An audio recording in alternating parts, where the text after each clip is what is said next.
This question is going in part to the first half of your lecture, but it's also something that's been on my mind listening to your lectures over the past few months. And that's when we talk about the psychological truth or significance of the Bible, to what extent does that psychological truth have to be embodied in specific historical events or people? And so, for instance, the thing that's sort of been bugging on my mind is there's a part that St. Paul's talking about in the New Testament somewhere in one of his letters, and he's talking about the resurrection. And he says, if it didn't happen, then this whole thing is just meaningless. The faith is meaningless. Like for him, there had to be that embodiment of that historical person or event in that case.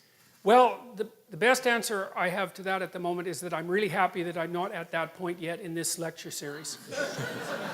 You know, because there's a crucial issue there, and I don't know exactly what to make of it.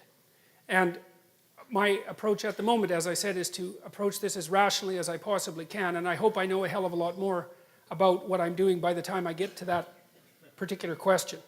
And I do have the beginnings of ways to answer that, but I'm not going to answer that at all right now because it's so bloody complicated. It would just burn me to a frazzle, and I'm already mostly burnt to a frazzle after that lecture, so I couldn't attempt to even start to sketch it out. I don't know.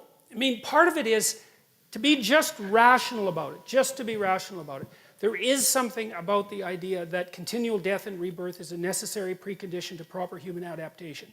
Like every time you learn something new, that's important. Part of the stupid old you has to die. And sometimes that can be an awful lot of you.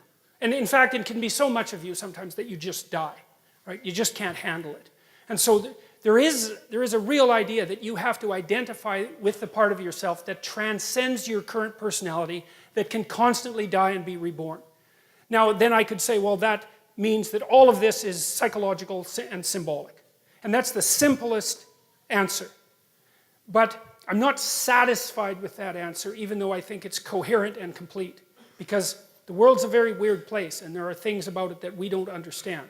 So I can't go any farther than that at the moment. So, yeah.